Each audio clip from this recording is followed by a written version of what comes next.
Hello friends, welcome to my channel How To. In this video, we are going to explore how to reset the identity column of table in SQL Server. So whether you are a database admin, developer or simply looking to manage your database more efficiently, then this video is for you. So let's start. So we know that identity columns are used to automatically generate unique identifiers for each row in a table. But sometimes you may need to reset the identity column to start from a specific value. So let's see it in practical. For example, I have one database called as student DB. The student DB has one table called as student details. So let's select the content of the student detail table. So I am writing query select star from student details. So here you can see the student table has a column called as ID, initials, first name, last name, created date time and updated date time.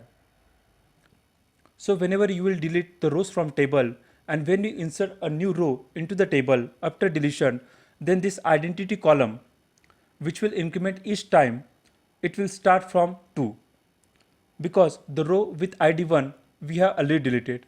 But if we want to start the ID again with from 1, then in that case we can reset this identity column using the two ways. One way is by truncating the table and second way using a command. So let's see in action. So I am deleting a rows from table. So I am writing a query delete from student details. I am executing this query.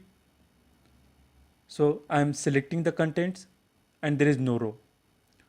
So whenever I will insert a new row into the table,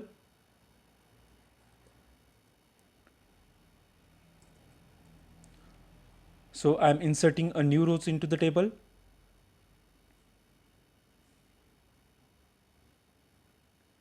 So then after that I am selecting the contents of the table and here you can see the ID start from 2. But I want to start my ID from 1.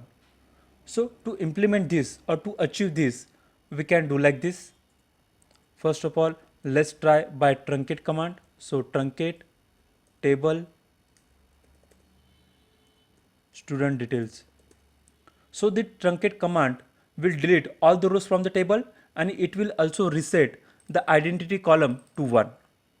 So let's execute this command. After executing this command, let's select the content of the table. There are no contents of the table. So let's insert a new column. So let's insert a new rows into the table. So I'm executing this command.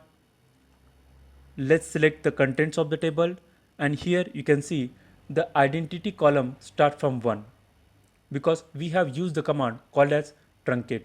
So this truncate command will delete all the rows from the table and will also reset the identity column which is ID from 1. Similarly, you can use a second approach using dbcc check ident command. So let's try that way. So I'm again deleting the contents of the table. And here you can select the contents of the table. So there are no rows from the table. Now after that, I am using the command dbcc check ident, then name of the table in the single quote, then I am giving comma, then I am using reseed comma 0. So what will this command will do? So this command will reset the identity column and it will start from 1. We are reseeding it to 0. So let's execute this command. Now let's insert a new rows into the table.